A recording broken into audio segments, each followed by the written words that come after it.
Welcome to Dynamite Delight.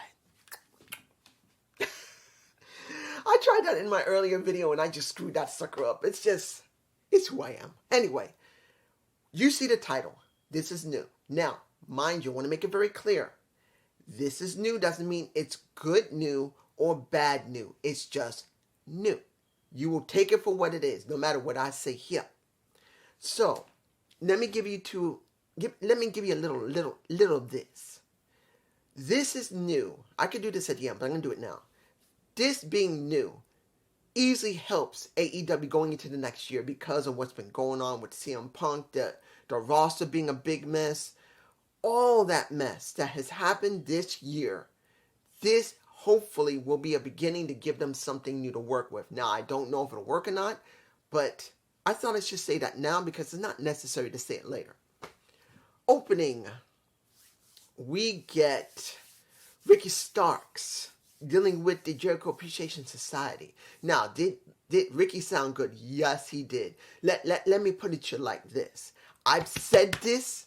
I'm not sure if anyone else believed it, but I'm one of the few that probably did in the very beginnings when he came into the damn company that he has something. I don't know if I'm the only one. I don't know if just Alex said it. I don't know if Solomon said it. I don't know if JD said it. I don't know if anyone said it. I'm sure there was at least a few people like myself who saw him in NWA and knew that absolute Ricky Starks was something. I knew it. I smelled it. I smelled the deliciousness of Ricky Starks, knowing that when the boy gets rolling, he gets rolling. And he admits he lost. He should have been more mindful, but he's going to make it very clear that this, it means something. It's going to be something. And I'm perfectly fine with that. Now, let me give it to you like this. Once Chris Jericho came out and Ricky Starks makes it very clear, look, I appreciate you. Just like Jericho put him over, he puts him back over again. But he makes it very clear that you are nothing compared to me. Why don't you just eat my little bitty dick? Well, not little bitty dick. You remember what he said. Essentially speaking, there's no way I'm going to be a part of your club. Eat some dick. Eat a penis. He did not like that, Chris. And he made it very clear that you're going to pay for that. And he says, you know what? Okay. Next week, absolute Ricky Starks go up against Chris Jericho, who's lost to Action, and what is it? Andrade. I think I'll put that in because Andrade does show up. And he does do a video after that. But essentially speaking, Ricky looked great. And he got his head taken off by a Jake Hager. Then, once you see Action Andrade come out, and he's trying his best to get things done, and you see Chris get laid out. I'm sorry, that move that he did, I think Chris did not expect it to be that hard because he got laid out for a sec. He splatted. He didn't just land like he normally does. He splatted onto the ring. He did. He splatted right in the mat, in the middle of the ring. He just split. It wasn't like, you know how they brace themselves. The way that he did it, he splatted him. Does that mean that's good? No. But it doesn't mean Chris was hurt. So I'm glad about that. But then when you see Action Andrade, let me give it to you like this. Does he sound good? He's okay. Is he good in the ring? There's only seen him once, so I can't say he looks good. And I know there's some people who have left comments saying, why are they doing it with this guy when they got so many people that they have on the roster that don't even get any time? Look at Miro. Why isn't he there? Look, I'm not telling you that they're making a good decision here. Only thing I'm telling you, this is new. You got Chris Jericho putting over an unknown. Now, I'm not telling you this is a good thing. I'm not telling you this is a bad thing. We need to know how this is going forward. That's the deal. We got a current guy as Ricky Starks, who, yes, came later in the company, but is obviously not a WWE guy. He never came in as WWE, and I know that's something that people still care about, thinking, oh, why do we keep having these WWE guys? We got wrestlers that are like going through the territories. As I said before, Stop it. Let it go. It don't matter if they were MLW guys, Impact guys, or WWE guys. You can recognize where they came from, but when it comes down to it, it counts on how the promotion is going to book them, and if the promotion is stable with its roster and its booking. And AEW's booking has been. So I'm not saying that AEW's been perfect like Just Alex did for months and JD did for months. I'm one of the few people who judged it for what it really was. There was problems there. I noticed it. I said it on my channel. And even if I am the smallest channel on YouTube, I could have one person there watching. At least that one person will know I noticed it. So I'm not telling you that Andrade is going to be good. I'm not telling you it's going to be bad. I'm just telling you they're trying something new. And is it fair that the current roster is not getting time and this guy is? Of course it's not fair. But at this point, when you're supposed to put ROH on YouTube when you got no damn show, when you should have basically stopped Dark, stopped Elevation, and or at least get rid of Dark Elevation and only have Dark as your developmental, and you have 3 different brands. So you can at least start building these people up to make them mean something. AEW has not done it, and Tony has made a big mistake. He bought a company that is now a mock company. In other words, mocked. It's got nothing. And when you decided to put both your titles together, you now don't know which titles are more important. Is it the AEW title? Or is it the ROH title? At least counting on when they decide to use them. Either one. I'm just saying. Let's move on. Let's go to what happened with MJF after the match of Ricky Starks. He was pissed off. And he could not stand that a Bryan Danielson came out and ruined his moment. He's saying that he won clean in the ring. Of course he know he didn't win clean. But who cares? It's MJF. He's going to do what he's going to do. And he called him a coward. Now, of course, a Bryan Danielson had his moment. A Bryan Danielson did speak with Renee and said very clearly, how dare you say what you said? You're nothing. You're nobody. Who do you think you are? Get out of my face, generally speaking, and give me that damn title. That's what he's basically saying. I am better than you. I am more caring than you. You are nothing. You don't know anything. And he did put over William Regal. I will say this. Since William is going to go back to NXT, we know it's happening. He's going to be with his son, Charlie.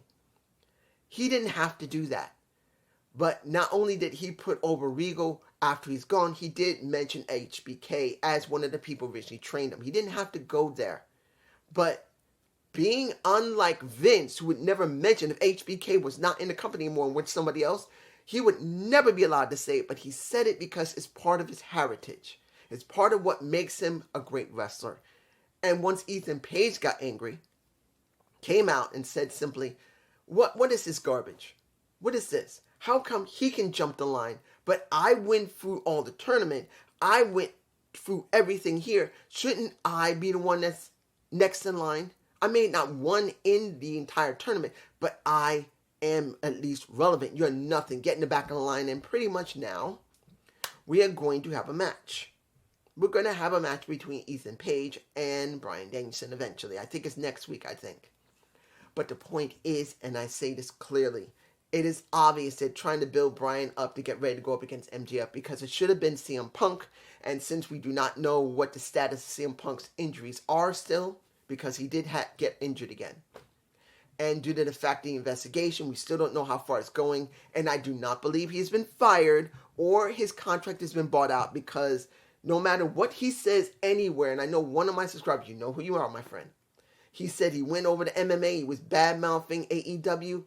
It don't make a difference whatever he says. If he's still under contract, he's still under contract. Flat out, don't matter. I'm just saying. Now, the first match, best of 7, a no DQ match between the Elite and Death Triangle. Let me give it to you like this. Was this better than the last 2 matches? Now that it was basically a no DQ match, yes. It was better than the last match, which wasn't a bad match. But as I've said before, these guys have dealt with each other a lot, and it's very difficult that you're going to have 6 guys do something different when they have been known to do things differently. As much as you say this is incredible, these guys are high flyers and can do high impact like Pac. My boy Pac, who I still see as a quintessential high flyer who does it right. Not taking anything away from any other high flyers, but he gets the full formula where most only get it halfway. No disrespect to them, but they don't know how to play to the crowd. They don't know how to do psychology correctly.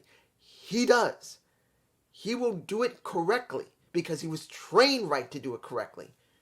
But even with Pac there, and yes, Kenny Omega there, the problem here is you got 6 high flyers and one who is a brawler on top of it, like Pac. They can only do it so many different ways that has not been seen before. There's the problem. You got these guys doing the same stuff. You got them working in a 6-man match. And they're doing everything they can. They already have done more than a few times. Then you have to add in even more to try and compensate for there being the same thing. A 6-man tag where you got 6 guys who can go everywhere. In the end, the Elite won. And they beat the crap out of Death Triangle beat the crap out of them and made them bleed. Now, do I believe bleeding needed to be here? Yes, because this was a no DQ match and they were using everything from Christmas trees to a barbed wire bat to everything under the sun, including a aluminum trash can. Everything they did, they eventually had to bleed. It wasn't going to be like WWE where they're a little more tamer. But this is where it's good to see blood. But the way it's been lately, it's been too much blood, particularly with Moxley. And I'll go to Moxley right now. Moxley versus Dante Martin's brother. What is his name? Darius. I always forget Darius's name. Since I don't see him much, I tend to forget his name. Was it a good match? Yeah, Darius did pretty well. But in the end, Darius was not meant to win. It obviously wasn't meant to win. He got his ass clean. He had to tap out, which he did. No problem. But the question is, when is Hangman Page going to get into the ring with a Moxley? Or are they going to keep doing just brawls for quite a long time until the next pay-per-view? Which I wouldn't mind seeing. I think they're going to do a lights out match eventually. It's going to happen. A lights out match or unsanctioned match, which is a lights out match. It's going to happen. Now, FTR versus the Guns. Now, this is where I'm kind of in between. Because they've been building up for months that the Guns are important. That the Guns are supposed to really be a thorn in FTR's side. You see this match, which wasn't a bad match, and you see that Dax is just banged the hell up and Cash is trying to compensate, which is a good story in itself. But you wonder, should this be more towards the pay-per-view, which they're not going to have for quite a while yet? Or could they have stretched it out a little bit more without the Guns really dealing with FTR yet? Because if they're going to do something important, the IWGP Tag Team Championships have to be up for grabs. Or the AAA Tag Team Championships must be up for grabs. It's got to happen eventually. Do I believe that they'll lose? The Guns, of course, but it's not the point. The point is they need to do it. Counting if AEW is allowed to do it from either from New Japan Pro Wrestling or AAA. I'm just wondering. Now, the next match, which was a jobber match. Hook versus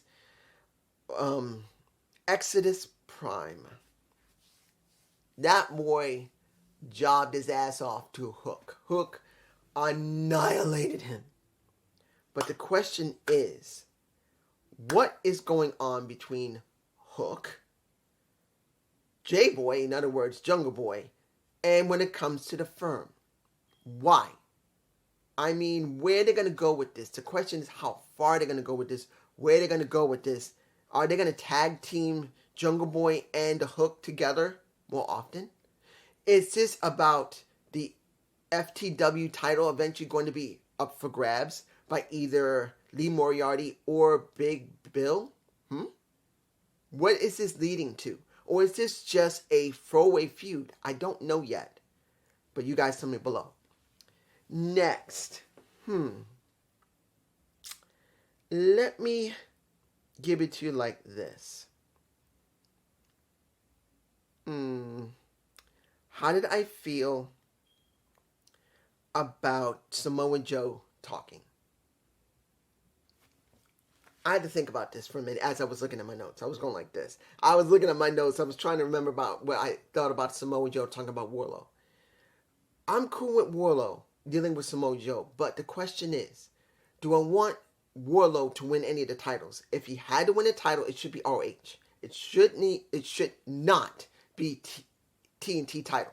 If he's got to get a title, it should be ROH. But the King of TV, it's a really good moniker. There's no problem. But then there is a problem. There's no fucking ROH.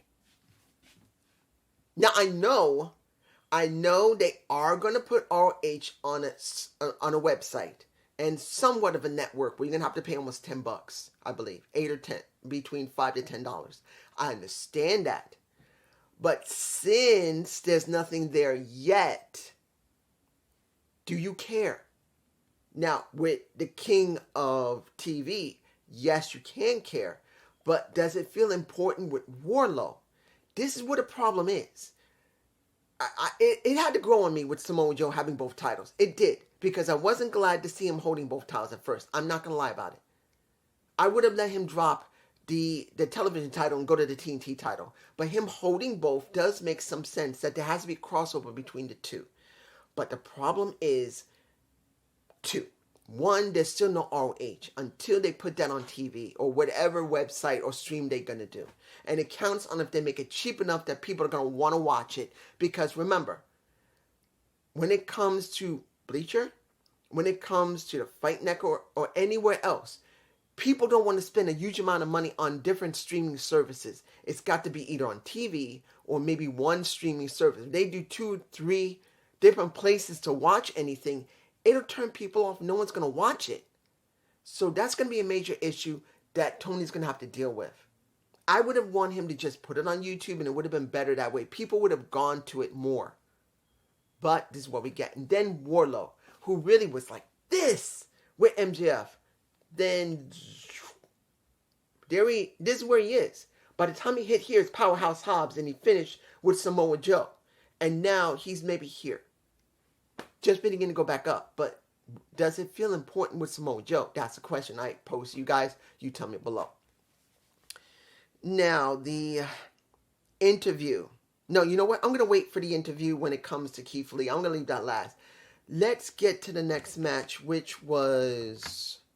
let me see. I did 1, 2, 3... Talked about Moxley, talked about the Guns. Okay, Sheeta versus... Oh, this was the best match of the night for me. It was the most hard-hitting match between Jamie Hayter and Hikaru Shida. I think they literally tried to hurt each other and make themselves look important. And there's nothing wrong with that. As the first title defense, you gotta give Jamie Hayter something to work with. My girl. I love her music. I don't know what it is about her intro, her theme music. I love it. And she's a damn beautiful woman. But you wonder... We know that Thunder Rosa is coming back. We know she's coming back. The question is when. She's able to walk now. And I don't know if she can jog or anything, but she has been found that she can now begin to walk again, and she's beginning to get really healthy. But the question is when she's coming back, because Jamie Hayter is going to go up against Thunder Rosa eventually. The question is going to be when, not if. This match is trying to solidify Jamie Hayter as a badass. Now, was Rebel helping? No. She was cute as hell. Was Britt Baker helping? No. Cute as hell, but I think it wasn't necessary to bring them both in to save her. And that was the major issue. Look, I would have rather seen a Jamie Hayter not need either one of them. Jamie is a damn good wrestler, and she's got good character. She's got a good character development. She even can talk pretty well. She's very cute with her voice.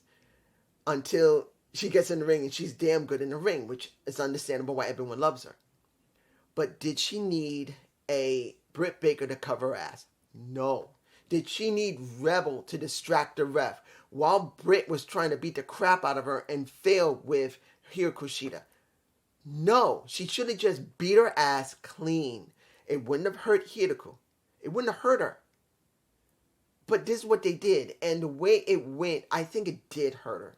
And then once Tony came into the ring, who's probably cleared to be able to come back at least, to be able to wrestle after she broke her nose, that was not needed if she had just done the match clean.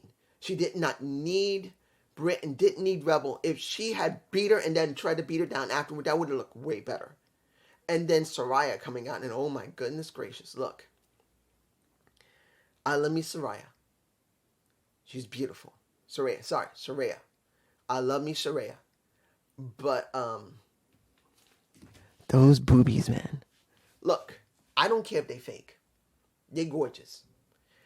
But as someone who understands what you went through before and had to struggle to make sure that people didn't try to over-sexualize her, it would have been better for her if she wore a tight sports bra. Yes, it wouldn't have prevented all of the booby bounce, but she was wearing a regular bra, and those titties were bouncing everywhere. More than Brits, more than haters, more than Tonys, more than Rebel, and she got the biggest boobs out of everyone. That's natural. That girl's got them like, she like, Saraya's like, she's not big-chested. She's like, very beautiful, and she's sexy. But if you're going to talk about who's got the nicest boobs and the biggest one, that is Rebel. And she looked like she was running like, if you've ever seen Bo Derek run on the beach, think about that. Bo Derek running on the beach with her boobies like that. That's what... Sorry, guys. I know you wanted to hear the rest about what I wanted to say with Bo Derek and the boobs bouncing. I'm sorry, my audio died. And that also includes the audio for Swerve Strickland, for Rick Ross, as well as for Keith Lee. So I got to redo it. I was so mad. My audio literally, I finished the video and I was checking as I'm disassembling my gear to put it away, and there ain't no audio. The lights are dead. So you're going to hear this part. Let me give it to you like this. Was that segment between Rick Ross with Keith Lee and Swerve Strickland, along with, what was the guy's name? Park LeBeau, and another guy good? It was new. Now, I'm not going to make it very long. There's no reason to make this very long. You saw what happened. You saw when Rick basically was belittling Keith on Swerve's behalf, basically saying, you don't betray your boy. You're supposed to do it right. You always should watch your back. And when it came to Swerve, and I'm going to tell you this, I've always said this about Swerve. He's great talking. He's got a great look. He's got charisma out his ass. And he's a decent to very good high flyer. The only issue I ever had was he didn't sell very well. Everyone says he's great, but I see him as someone who doesn't really sell that well. Not unless it's in his best interest, or he doesn't know how to do it very well. It's one of the two. I can't tell sometimes. I've seen him do it maybe twice. He sold very well. But the most of the time is either he doesn't know how to sell, or it looks like he doesn't want to sell. That's just me. But him making it very clear. I tried it your way. It sucks. I don't want to do it no more. If we would just go on the same page, we can own this place. Everything would belong to us. And Rick was making it very clear that you should not betray your mans. But in the end, Swerve's doing what Swerve wants to do. That's what he basically said. And that's when Park LeBeau came out, tried to attack. And in the end, we get his partner holding Keith on the steps with a cinder block on the chest. And pretty much Swerve going to one of the top turnbuckles and jumping, doing a 1917 halfway off Keith's chest to make sure he doesn't get it full bore on his chest, breaks it and makes it look 100% crazy. Now, I want to say this clearly. I have not seen anyone crazy enough to do something like this. Now, has it ever been done in the indies? Probably it has. And worse. But I want to make this very clear. This is, and I repeat this again, this is not the indies. This isn't ICW. This isn't WXW, I believe that's what it's called, because they had a special out there. This isn't any of the smaller promotions. This is one of the largest promotions in the United States, the second largest, pretty much. And no one has ever done it like this. So this is brand new. Now, is it a good thing or a bad thing? I can't tell you. I don't know if they're ever going to do this again. It's a very dangerous stunt. You got to be understanding that if the cinder block, yes, could be placed just right, but the person who jumps does it wrong, it can hit the person's windpipe and they're finished. If they're not killed by it instantly, they will crush their windpipe that way. It is incredibly dangerous. Now, mind you, can it still be done correctly? Of course it can, but it can still be dangerous. I can't tell you if it's going to go over well or not. I'm not telling you if it's an incredibly bad stunt or it's an incredibly good stunt. It is something new from AEW. And as I said in the beginning of this video, they have had a lot of controversy from the very beginning when it came to what was going on in the roster, what was going on with CM Punk, and everything else in between. It has not been good for them. They've had bad press for a while now. And they haven't been booking well either. For months and months, it's been like this. And I know JD hasn't been saying it much. I know just Alex hasn't been saying it much. But if you've seen me all these months and years, I tell you exactly what's been going on. I'm not one of the only ones who've done it. But I have been consistent saying AEW needs to step up with the women. AEW needs to have more time on TV. AEW needs this. Yes, I've said they need to have a little patience, their fans. But once that patience is done, you need to get it done correctly. And ROH has been a major issue that's just compounding everything. So now, going into 2023, we get this. I don't know if it's good. I don't know if it's bad. I just know it's different. The question is going to be, can they capitalize on this if it's the only time they ever do it? And if they do it again, hopefully it's not done incorrectly and someone gets hurt. I'm just saying. And I hope you enjoy this. I want to say I have not filmed my Gump Report yet. I'm going to see if I can do it tomorrow. Have it uploaded for Sunday. And maybe if I have enough time while I'm making this Gump Report, I may do my most favorite match of the year. I might. My favorite matches of the year. I don't think very favorite match. I think very favorite matches of the year. I might try and do that too. So you have something. Peace.